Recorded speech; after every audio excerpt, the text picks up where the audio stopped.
Welcome back to the Girl Stop Playing podcast. It's your favorite homegirl, Coriel, here to encourage you to stop playing with your potential and start working for what you want in life and in love. Y'all know I'm bringing you the information and the conversation to help you make the money and get the honey. You can have it all as long as you are willing to work for it. But this is part 2 of a very special, super important conversation, especially for the Black women who tune in, tap in, plug into this podcast every single week. And this week, I get to introduce y'all to somebody very special, Christine, Mrs. Birth by Grace herself. She's like an Atlanta legend in these birthing streets. Okay. You be doing a damn thing, okay? You got a wait list. If you're having a baby, hit her up today. If you're thinking about having a baby, you got to hit her up today to get on the wait list. Christine, give yourself a proper introduction. Thank you, Coriel. That was a lot, girl. I am Christine Taylor. I am a certified nurse midwife and owner of Birth by Grace Midwifery Services. We're in a small town south of Atlanta called Tyrone, Georgia. The people drive, though. The people drive. The people drive from everywhere to come for their midwifery care and plan for their home birth. So Christine was my midwife, y'all, if y'all haven't figured that out. But one of the things that I was looking for and intrigued by when I was, doing my research on different options was the work that you were doing before you actually opened your own practice. So can you talk a little bit about like where you started in this space? So I actually I didn't know I wanted to be a midwife. So until I met the first midwife I was working with as a labor and delivery nurse in Chicago, south side of Chicago, which is where I'm from. And so I met a midwife just on a regular shift one day, and I was just so intrigued by her work, and I was completely lost. I didn't know what she was, who she was. All I knew was she was delivering this baby without a physician around. And so I'm like, who are you, girl? Like, what are you doing? Who are you? She's like, my friend's name is Mika. I am Mika. Black woman. Black woman. She's a Black midwife in Savannah now. She's been in Savannah a few years now. But she introduced me to midwifery, actually. So I immediately, adopted her as my mentor and entered midwifery school. And coming out of midwifery school, I was working as a midwife, a baby midwife on the south side of Chicago, the same hospital that I was a nurse at. In a community that I kind of grew up in, so it was very warm and fuzzy and fulfilling for me. So the fact that you were already in the medical field, you were a nurse, and still this idea of being a midwife was not something common. So when us as women learn about, having a midwife versus going the traditional route, it's not necessarily something that's talked about often. It's not the most popular thing. And I can see why now, because you were in the medical field and it still wasn't just like another option for you. Correct. So I think that the powers that be they succeeded in eradicating the idea of midwifery and the midwives of the South and the granny midwives, and they eradicated that, you know, because now we think traditional care is the physician's office, where it's really the other way around, where traditional care is really midwifery care. I feel like it's a shame that it's not at the forefront like it used to be. It's like the alternative now. It's really an alternative, absolutely. The most common, most safest routes to have your baby and be cared for by women. And so it's a disservice to women, because as we know, we have a lot of issues going on with maternal health care, especially for Black women. So can you talk a little bit about like the difference, because you worked in a traditional hospital doing labor and delivery versus your experience now doing in-home births? So the care is very different. The system that we work in, that the physicians, nurses, the medical system that's in place now, is not designed to offer compassionate, individualized, warm and fuzzy care to women, and you think that it should be, right? This is the most intimate time for a woman and her family. Having a baby is one of the most vulnerable situations, events in your life. Why is our system not geared towards that? They treat it like you coming in for a procedure. Yeah, And not absolutely. an experience. You're definitely a part of a system and a part of something much bigger that has little to do with how you feel. And like I said, your experience. It's almost like it's not a medical procedure, but it's very much so. Okay, at this time we're going to do this. Now it's time to do that. Versus, what do you need? What are you going through at this particular time? It's very much, by the book. Yeah, absolutely. And I feel that midwifery care does offer that one-on-one conversations even. How much conversation did you have at the doctor's office, right? Versus when you came to my office, we actually sat down on the couch, took your shoes off, and we really dug into, what we needed to during your care. So midwifery care is definitely something much more different, but very much needed, so that families can feel, cared for as a whole. And feel like you're a part of the process care. Versus, so my personal experience, and y'all probably ain't gonna tell all my business. That's gonna be a whole nother That's all right. That's going to be a whole nother episode. But I had the unique experience of having dual care. Yeah. So my husband works for Kaiser. I have Kaiser insurance, thankfully. So I was able to go through Kaiser, went to all my appointments at Kaiser, but then I came and saw you as well. Yeah. And Kaiser isn't like the worst thing ever in the world. It's not necessarily what I had imagined it to be. Sure. In my, if you watch The Business of Giving Birth, it's like, scary. So it wasn't that. But it was definitely very different from what I experienced with you, because the 10 minutes that I had, with the doctor, and it was almost like a dictating conversation versus a partnership conversation where, I was able to express what I wanted versus somebody telling me what I needed. Yes. And that was a very different conversation. Definitely. Why do you think Black women specifically are dealing with so many of the challenges that we are when it comes to the entire birthing process? So when we talk about that, I like to just jog people's memory and take us way back to when our bodies were stolen from Africa, right? Our bodies, the Black woman's body, has never been upheld as anything of value, okay?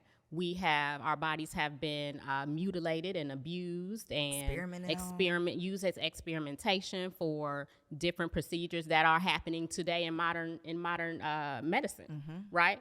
So the fact that, we're still dealing with challenges, we know the Black woman is still not regarded, in high regard, her care, her health care, her whole well-being, right? It's not that shocking to me, right? What needs to change is how we approach our own care, because we need to become the defenders, the first line of defense for our own bodies. I don't care who you're going to. Right. You know what I mean? So it's just challenging. There's so many, that's a multifaceted, topic, because there's so many things that are held, that we're up against. What would you say are some of the most common things? Because I feel like, and you can correct me if I'm wrong, I'm seeing a lot of, I was obviously a first-time mom, and I was seeking out, alternative options. But I think that you get a lot of people who are not first-time moms, who have, experienced their first birth in a traditional hospital, and then they like, no, sis, the second time around, I'm at least going to explore different options. So what are some of those challenges or struggles that you're seeing most common with the women that you're serving? When it comes to moms who've had babies already, so they have a point of reference. And they know that whatever they experienced during their first experience, they don't want to experience that again. They know that there's something different, and they seek that intentionally, it's just once you go through something, as a first-time mom, you have no point of reference. Right. So you are doing your best to do the research you need to do to navigate. But it's really hard because you don't know, there's so many different things that can happen in pregnancy, and you don't really know the outcome of your birth, what things are going to do or be for you. But that second, third, fourth time around, it's like, okay. I know what I want now. I know what I want now. What do they say? 20/20 vision is hindsight is 20/20. Yeah, hindsight is 20/20. I know what I don't want. I know what I do want. And then that fear in them breaks down. Yeah. And they have a lot more confidence too. So one thing that we have talked about a couple of times on the show is, we talk a lot about the struggles of getting pregnant. One thing I realized when I was pregnant was like, getting pregnant is one thing. Staying pregnant is another thing that you just don't really know about or hear about or talk about until you're going through the thing. Yeah. What are some of the, I guess, things that women who are watching this that are maybe planning for pregnancy, what are some of the things that they could be thinking about or doing now to prepare for the best, most healthy pregnancy? I love that question because I think we should have more conversations around planning for your birth, planning your pregnancy so that you can be more prepared as you can be. But it all comes back to like living a healthy lifestyle, and, lowering your stress levels, really addressing your stress levels and getting a manage on that, because stress, we have different stressors. As Black women, our stressors look different from another woman, and so, really trying to get our affairs in order, and seeking your provider as well, right? Seeking who you're going to go see once you do become pregnant. What does your diet look like? Because, we're predisposed. You tired of that conversation, aren't you? We were just talking, like, that's one thing we don't want to hear. You could tell me to do anything else, but if you tell me to stop eating my favorite food, I'm going to fight you on it. Exactly. And that's the struggle, so start that struggle before pregnancy so that, once you are pregnant, you will have some sort of different habits to have carry a healthy pregnancy to term, and then your options aren't going to be too limited later. So are you supposed to eat for two? Are you supposed to eat for two? So you're supposed to eat, a few more calories than you would if you weren't pregnant. However, eating in abundance is not the same as eating nutritionally, to get good nutrition in your body. So yeah, that's a myth. Stop playing. That was a little jokey joke. Right. So you talk about stressors, and one of the things from the outside looking in, I feel like the work that you do, like Christine, the fact that you are sitting in this chair right now, I told my producer, like, she's on call, her life is on call. I don't know how you do, and your husband, I don't know how do you do that? How do you live? Because I got to give you your flowers. Because it's like you've literally dedicated your life to doing this work. I mean, you have children of your own who I'm sure deal with the challenges of having a mom whose life is always on call. Sure. So how do you navigate that? It is a struggle. And me and my other midwife girlfriends, we always are trying to find the balance with each other in our lives. Right. Is that possible in anything, right? Juggling everything. When I first started, it was about 7 years ago, I opened my practice, and I think I was more focused on like this survival mode sort of deal, because I was a single mom at the time. I worked a job that I quit because I was super busy. And at that moment, it was more like, I have to keep moving. So I don't have any time to process, think about it, I have to keep going, right? But over the past, I think the pandemic is when it really hit, like, okay, I'm, doing a lot, and I started to allow the idea of, okay, you might be a little bit overwhelmed. Let's dial it down. The self-awareness that it takes to even exactly, because you don't want, that's very vulnerable as a businesswoman. As a Black woman. As a Black woman, you don't want anyone thinking you can't handle it. You're weak or you're tired or whatever. And I just started to accept the fact that, okay, things have to evolve into something different. Let me tone down or do whatever I need to do so that I can, maintain a healthy relationship with my husband, my children, my household, myself. So yeah, that's an ongoing struggle, but I am privy to the things I know that I need to do to push through that. So in my mind, it's like you wake up and somebody could be having a baby and you got to go. And it does not matter like what you had to do this morning. Like you got to go. Is that how your life really is? Not really. I think there's a misconception that that's what it looks like every single day. That is what I think. No, ma'am. So what does it really look like? It's like every other day? It seems like you're doing a lot of home births. I don't do half the number of births that my colleagues do. Okay. So I think I always talk about this too. Like, I'm complaining over 5 births a month, and this midwife's doing 10. And I know I couldn't do that, and it's not the births I talk about. It's everything else. Right. I love because once it's showtime, it's showtime. But I love that part. I love catching babies. I don't like the back office stuff. So that's the stuff that gets on your nerves. Gotcha. The business aspect of your practice. Because we're all a one-woman show doing our own thing, right? So it's not catching the babies. I love that part. It's like everything else. That comes along with it. Yeah, paperwork and faxing and all this stuff. So in the midst of catching the babies, serving the community, you caught you a man. How did you do it? How did you find the time to? Because there are so many women who are like, I got to do this work in survival mode. I got to do this work. I got to pay these bills. I got to make it happen. I got to show up. Yeah. I don't have time for a man. You didn't do that though. How did you not do that? And you might have been doing that for a little while, but I don't know. I don't want to assume, but I feel like we go through the phase of like, I'll get to that later. Absolutely. So my husband, he and I met on a blind date. We were set up. Shut up. Let's and talk about it. I didn't know. Okay. What do you mean? I didn't know it was a blind date and it was a setup because his best friend is his wife is a physician I used to work with in Chicago. Okay. So they had this whole thing going, and I'm just trying to go out. Like, okay, I got these kids. I want to go out. And it just went from there. He wouldn't stop, the next day he's around, and the next day, and the next day, and the next day.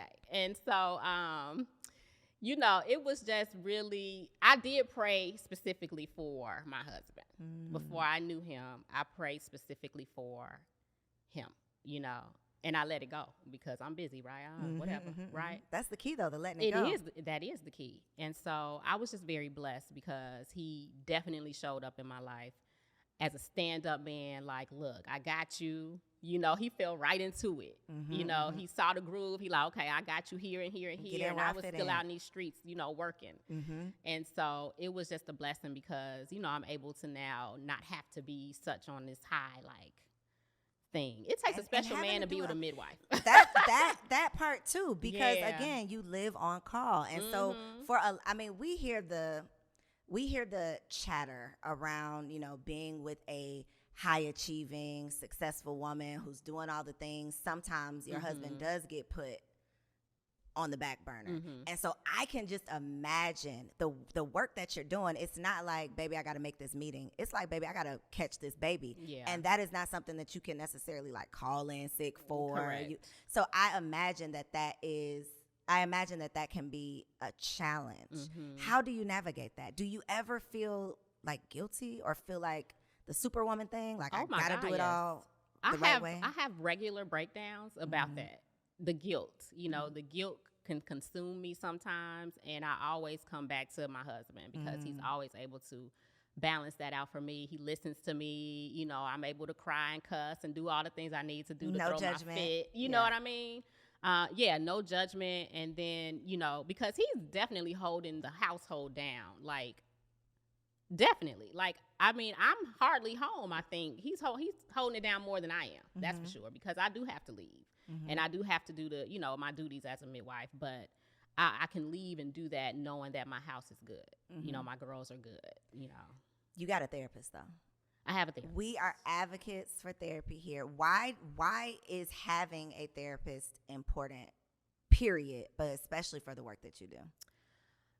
So having a therapist for me, it helps me to just put things into perspective because sometimes we take our blinders off and we feel like we're not doing what other people are doing or I'm not where I should be because I don't know, or I feel like I'm neglecting my children and they're going to grow up and hate me. You know what I mean? All those thoughts and feelings are very real and raw. So you definitely need someone to help you navigate through those feelings and, just help you give yourself some grace through that.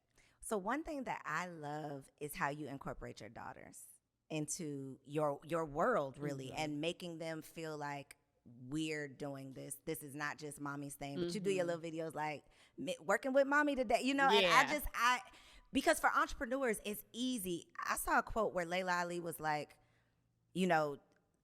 I be misquoting people all the time, so I should stop saying their quotes. But what she was basically explaining was how the world got this great man. Like the world got to see this great man, but she didn't necessarily get that at home because he was out being this great man for the world. And I think that's a very common thing for entrepreneurs or people who are, you know, really working to change the world. But then our world is like, but mommy, you know, what's up? Who is that so, person? Right. Who I want some of that. And so I can just imagine, I mean, you know, my baby can't talk yet, but I can just imagine I don't want to say guilt, but just those feelings that come along with knowing that you're doing such impactful work, but also making sure that you're impacting your children. Yes, and that can leave you very torn because you don't want to appear like, oh, that's more important than you are. Right. You know, that is a constant struggle, you know, especially I think it might be easier when they're younger because they don't really They can't tell you. At least if they feeling something, they can't tell you. You know, whatever. But, you know, when they get older, they notice. And, you know, your presence is going to be everything to them when they get older, you know. So that is definitely an ongoing situation in my world, in my life, you know. And balance just is not. Balance is something I think we keep clawing at, keep trying at, and you have to because if you don't, you know. So I don't know if balance is what we can really achieve. Is it really achievable? I don't think so. I like to say, like, when people ask me that question, I'm like, balance is BS. Like, I prioritize what I have to do. Like, I told y'all, like, my husband is home with the baby right now. I'm sorry. I'm at work. You know, like this in this moment. Yeah. Now, when I walk out of here, it's a different story. But in this moment, this was my priority for the day. And I can't feel guilty that my priority in this moment is this. Because I know that that'll be my priority later. And I think sometimes we just have to, it's a juggle. It's definitely, you know, it's a juggle and it can become a struggle if you are seeking this balance thing that I don't really think it exists. Yeah. I think that you're very fortunate if you have a partner that you all understand each other, and just roll with it. And pretend like they understand because I know they be bad sometimes. But when they go to work, okay. Right. Baby, you don't hear from me. We getting it done. It's getting done. He gonna be like, girl, if you don't stop talking about me, stop talking about me on this show. But those are the conversations, though. I feel like if you don't ever say these things out loud, when you're going through it, you feel like you're the worst person in the world. And you're the only one struggling. But it's like, no, these high achieving women that you might, you know, look on Instagram and be inspired by, they're going through the same thing. Absolutely. And that should be more, you know, shown in the forefront as well. Like the struggle behind all your success, you know, because you're not doing it by yourself. At all. You know, it takes a village for you to be where you're at, for us to be where we are. So, you know, what's up? What is up? Okay, I got to get back to the, I don't want to say the art of home birth, but like the process. Because like we mentioned, it has become like a taboo thing. You know, like when I was telling people that I was doing a home birth, the reactions that I got was just like, oh, yeah. Girl, stop playing. Like, what do you mean? Are you? And it was almost like, and I know when people, you know, say things, they're not necessarily saying it to be negative. They're usually just worried about you. And it comes out as, you know, their concern comes out as like criticism. So what are some of, I guess, like the biggest misconceptions that people have around home birth? I think one is that it's a careless option, right? Like, I feel like, so first of all, moms who opt for home birth are the most informed mothers, okay? Like, these ladies, birthing people, okay? Like, they've done their research. Christine. Listen. You got to say that? You got to say that for political correctness? I don't know. It's part of your job or something? Lord Jesus. I thought that would be, we cutting that out. No, we ain't cutting it out. I want the people to see me saying we women are not birthing people. We are women. But go ahead. Okay. Go ahead. I'm sorry. So, all the people that opt for home birth, you know, they've done hella research, right? Like, they're not making that decision blindly. Most of them. So yeah, it's another misconception is that you don't get any care. You know, that somebody just shows up while you're in labor and catch a baby, and you know. And another is that, you know, no one's trained, right? So that's a whole nother conversation. Is the training level of different midwives and routes and everything.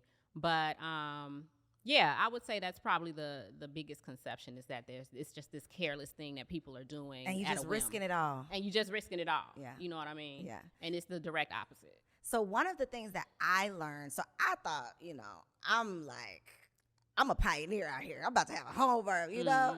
And then I get in these Facebook groups. And I got into one group that was like unassisted home birth. Oh, that's a whole nother different situation. What is, explain that, because what? So unassisted birth is something that basically you are wanting to have your baby alone at home without any you and your husband, you and your trained, partner. or a doula or something like that. That's unassisted. So some people opt to just. How do you feel about that? I'm not a supporter of unassisted birth. I'm just not. I don't think that. I don't think that's that. Now that's risky. That's like the ultimate risk for me. And it's funny because I think I've had a lot of moms come to me who've had unassisted births. They've attempted an unassisted birth, but decided that wasn't really the route to take the next time around because of whatever might have happened or whatever. When you're choosing unassisted birth, that means you're deciding to wear all the hats. You're deciding to be the midwife, the EMT, the NICU nurse, the birthing, the one having the baby. Why would you do that to yourself? Like, why do you feel like you would need to take on all these roles and be a part of your own experience of birth? Baby, I don't know. I'm a midwife. I would never. I don't want to be my own midwife. You know what I mean? Like, give me somebody to, take care of me so I can be the person in the process, all in and present in every way. But, that's an option that women are taking, and that's, their right. choice. But baby, risking it all. You mentioned doula, and doula, I feel like is one of those words that has become like a buzzword, but not a lot of people know what a doula actually is. So can you talk about what a doula is, and then obviously the difference between a midwife and a doula? So a doula is a non-medical childbirth support person, okay? Doulas support women in all areas of childbirth. During pregnancy, they're great resources for education. They're great resources for breastfeeding and, just preparing moms for birth.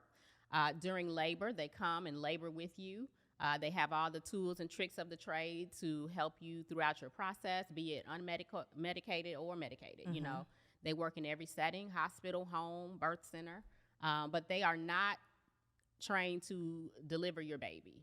They are not trained to be the medical professional attending your birth. They're usually like certified or something. Sometimes they take some classes. No, they don't. There are different classes, different certifications for doulas. But that's not a requirement. No, there is no requirement. Because they're really just your support person. Yeah.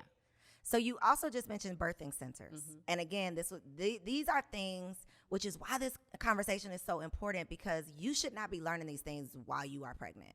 Like, these are things that our mothers, I don't want to say should have, but conversations that we should have been privy to at some point in our life before it was like a pressing matter. So one of the resources that I, stumbled across was a birthing center. So in my opinion, a birthing center is like the midway point between a home birth and a hospital. But can you give the real, I guess, definition of what a birthing center is? Basically what you said. It's a sweet spot between home and hospital. What's the difference between that and a hospital? What? A birthing center. So a birthing center is a place that you go to for your prenatal care, and when you're in labor, you go to that place, that birthing center, to birth your baby. Within 4 hours after birth, 4 to 6 hours, you are discharged back home with your baby. That's the birth center setup, basically. Gotcha. Obviously, at home, your birth team comes to you. So you have the luxury of staying at your house when you're in labor, and your midwife and your doula and your whoever you've decided to be a part of your birth comes to your house and supports you and is with you during birth. So I think one of the first questions I asked you was like, what am I supposed to do about the pain? I think that's the first thing that people think about, like a home birth. That means no medication. Yeah. So what she told me was, your doula is going to be your pain medication. And I was like, well, what is that supposed to be? That don't sound too helpful. But what is your answer to that when people, I mean, I know that's your answer, but what is, I guess, another answer that we could offer to the people for like that part of it? Because naturally there's fear around Absolutely. like the actually feeling the birthing process. So what are some of, I guess, the tools or resources that women have available? So that's been taught to us and passed down to us that labor is painful. Labor's painful. Labor's horrible. It's the worst pain you ever feel in your life. You're going to feel like you're dying. That's what we're taught. Okay. And I'm going to just open that up with, I had epidurals with my babies, right? I ordered up my epidural and pinpointed and assigned all my nurses and doctors, right? So because there was no option for that was not a conversation when I was having my babies up in Chicago.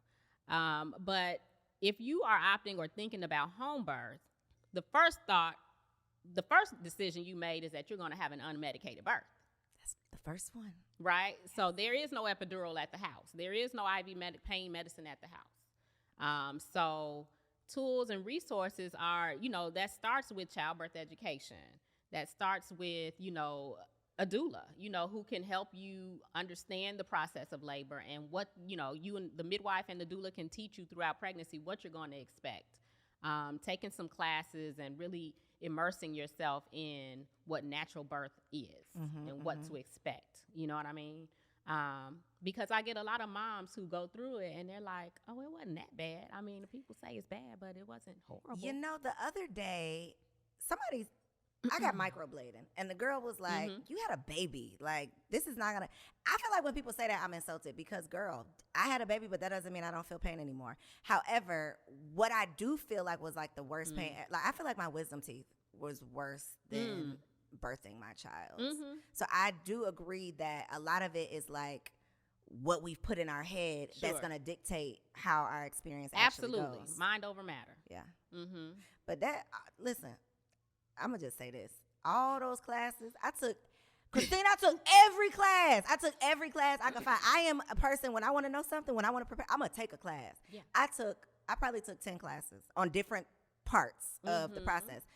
That hypnobirthing, baby, none of those techniques work. I'm talking about I had the apps. I was listening to the tracks. I was doing all the things. So you couldn't get deep into your delta? No. I was like, damn that delta. What?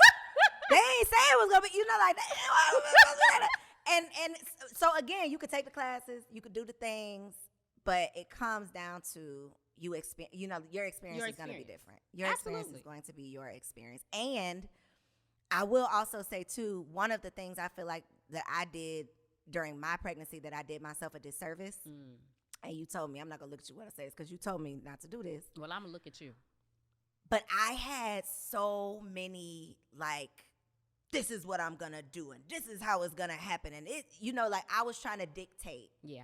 I'm a control freak. So I was trying to control an uncontrollable process. Yeah. And when I say, I feel like I almost sent myself into a depression by having these unrealistic expectations. So whenever I get an opportunity, you gonna say I told you so? No, I'm not. Whenever I have a girlfriend that's pregnant right now, and my only advice is give yourself grace.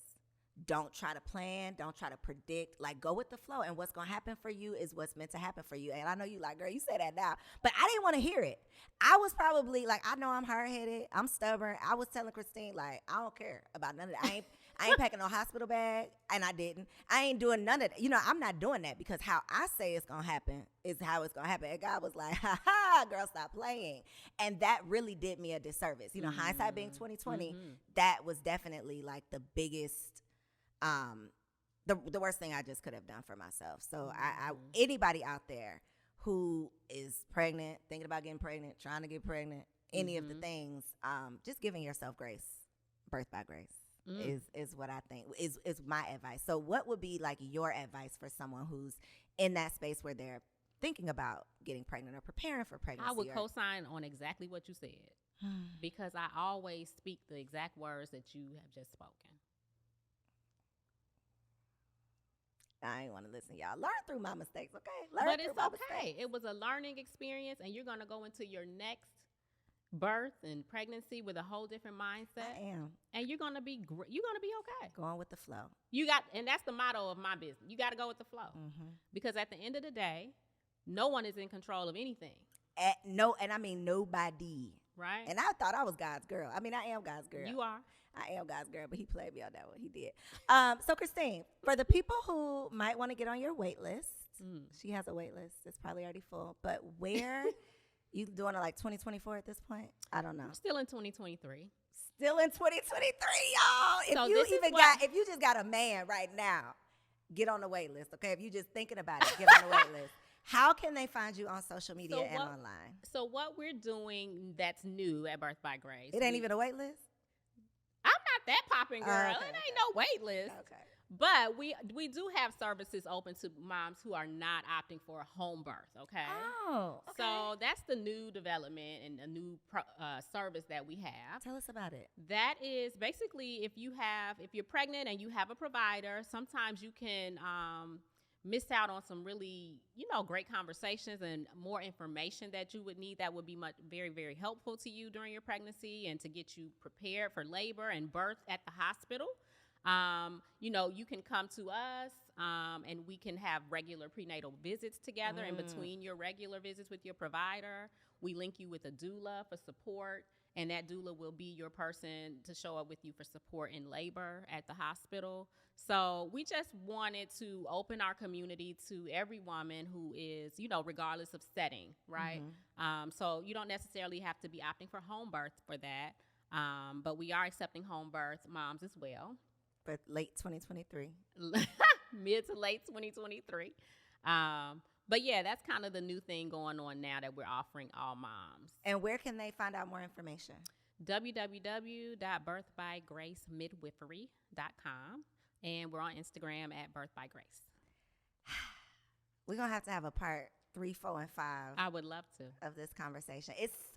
I just love you, but the work that you're doing is like so important for Black women specifically. She work with all women, but I'm here for the Black ladies. But for Black women specifically, underserved women to know that we have options, and we got to be able to advocate for ourselves. Definitely. So I appreciate you. I appreciate all that you for do. Inviting me. Thank you. You're welcome. This is our first podcast episode. She did good, y'all. Hey. Show her some love in the comments. Make sure y'all follow her on Instagram, and make sure you like, comment, subscribe, but also share this conversation, because you just don't know what you don't know until you find out you don't know it, and you don't want to find out too late. That's right. Thank y'all for tuning in to another bomb-ass episode of the Girl Stop Playing podcast. First podcast. Yeah, right. Come on, girl. Was that?